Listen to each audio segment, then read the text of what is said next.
નમસ્કાર દોસ્તો, MBA વાલા ચેનલમાં તમારું સ્વાગત છે. તો આજે વધુ એક ભરતી બોર્ડનો વિડીયો જ્યાં તમારા ઘણા બધાના કોમેન્ટ્સ આવી રહ્યા હતા કે ડીવીને ઘણા બધા રિલેટેડ મૂંઝવણ છે ઘણા બધાને.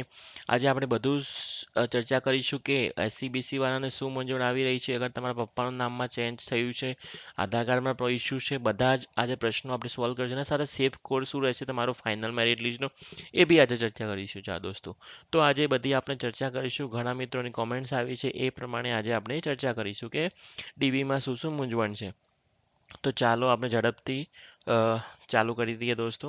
પહેલાં હું તમને એક બેઝિક અહીંથી આપી દઉં કે ડીવીમાં તમને બી ખબર છે કે શું શું ડોક્યુમેન્ટની જરૂર પડે છે. એમાં બેઝિક હું તમને કહું છું કે એક તો પહેલાં તમને ખબર છે કે એલસીની જરૂર પડશે, એના સાથે સાથે માર્કશીટ જે 12થની, એના સાથે સાથે ઘણા લોકોને જે ડિપ્લોમા સર્ટિફિકેટ જે લોકોને જરૂરિયાત હશે એ લોકોને જરૂર પડશે.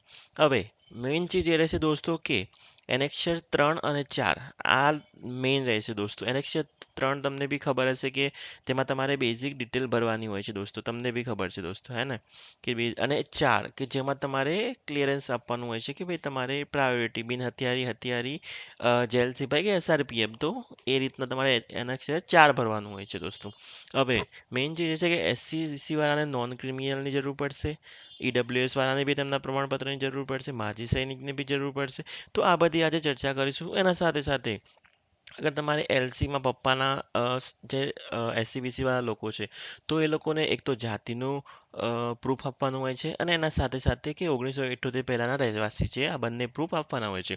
હવે આપણે એ ચર્ચા કરીશું દોસ્તો કે એસસીબીસી વાળાના અનામતમાં જે એ લોકોને બી ફોર્મ ભરવાનું હોય છે, તો એ બી, અને એના સાથે બાંયધરી પત્રક બી ભરવાનું હોય છે.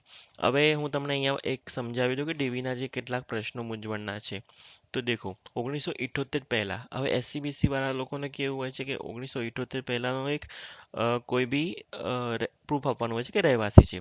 હવે રહેવાસીમાં તમે એલસી આપી શકો છો તમારા પપ્પાનું, કે કોઈ બી આપી શકો છો દોસ્તો. એના સાથે સાથે જાતિ, જાતિ માટે બી તમને બી તમારા પપ્પાના એલસીમાં લખેલું જ હશે કે જાતિ તમારી, તો એ બી એક પ્રૂફ થઈ જશે દોસ્તો. બટ હવે એ પ્રોબ્લેમ આવ્યો છે કે અગર તમારા પપ્પાનો એલસીનો ઇસ્યુ આવ્યો કે એલસી નથી, તો તમારે શું કરવાનું રહેશે એ બી આપણે જોઈશું. ઘણા મિત્રોની એ બી ઇસ્યુ આવી રહ્યો છે કે દાદાનું એલસી હોય તો બી ચાલી જશે, યા તો જમીનનો પુરાવો, દાદાના જમીનનો પુરાવો હશે તો બી તમારે ચાલી જશે. પણ અગર આ બધી વસ્તુ નહીં હોય દોસ્તો, તો તમારે કાકા અને અ, દાદા એ પિતાના પપ્પા જે હોય છે એના એમનું જે બી એલસી હશે એ ચાલી જશે. પણ એના માટે તમારે એક ચીજ કરાવવી પડશે, જે હશે કે અ, પેઢીનામું કરાવવાનું રહેશે દોસ્તો. અને એના માટે એક બીજું પ્રૂફ એ જોઈશે કે અ, તમારા દાદાનું બી એક પ્રમાણપત્ર જોઈશે કે જેમાં તમારા કાકાનું નામ એના પાછળ હોવું જરૂરી છે. તો આ બંને ચીજ હોવી જરૂરી છે. અને બીજી એક ચીજ, અગર તમારી પાસે જમીનના પુરાવા બી ઇસ્યુ આવી રહ્યું છે, તો તમે ગ્રામ પંચાયતમાં જઈને તમે એના રિલેટેડ દાખલો લઈ શકો છો દોસ્તો. ઠીક છે. હવે એક ચીજ ઘણા મિત્રોની એ બી આવી રહી છે કે એ લોકોને નામમાં ફેરફાર થયેલો છે, પપ્પાના નામમાં, યા તો ઘણાને ચૌહાણ રાજપૂત લખાવવાનો ઇસ્યુ છે. તો આ માટે તમારે શું કરવાનું રહેશે? તો આ માટે બી દોસ્તો તમારે છે ને પહેલાં તો અમુક વસ્તુ જે તૈયાર કરીને રાખશે, જેમાં તમને અ, પેઢીનામું કરાવવું પડશે. એના સાથે સાથે તમારે બાંયધરી પત્રક આપવું પડશે, એ બી તમારે ફરજિયાત દોસ્તો રાખવું પડશે તમારી સાથે. અને જો નામમાં ચેન્જ થયું છે, તો તમારે ડોક્યુમેન્ટમાં ચેન્જ થયું છે, તો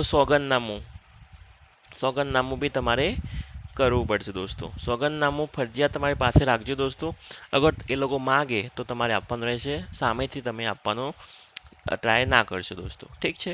તો આ એક અમુક મેઇન ચીજ ક્વેશ્ચન હતા કે 1978 પહેલાંનો એસસીબીસી વાળાનો એક ક્વેશ્ચન હતો કે ભાઈ પપ્પાનું ડોક્યુમેન્ટમાં શું શું જોઈએ છે. અગર પપ્પાનું ના હોય તો દાદાના જમીનના પુરાવા જોઈશે. અગર જમીનના પુરાવા બી ઇસ્યુ છે તો પંચાયતમાં શું દાખલો લેવાનો રહેશે, પેઢીનામું કરવાનું ક્યારે રહેશે, જ્યારે કાકાની તમે એલસી આપો છો ત્યારે. ઓકે. આ પપ્પાનું ડોક્યુમેન્ટ યા તો ખોટું ડોક્યુમેન્ટમાં કોઈ ભાઈ યા તો પાછળનું અટકમાં ઇસ્યુ છે, તો સોગંદનામું કરાવવું ફરજિયાત છે દોસ્તો.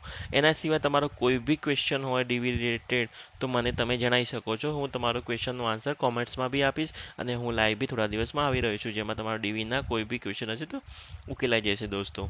તો આ હતું એક પ્રોપર માહિતી. હવે આપણે જોઈશું દોસ્તો કે તમારું મેરિટ જે ફાઇનલ મેરિટ કટ ઓફ અંદાજ મેં લગાવીને મૂક્યો છે.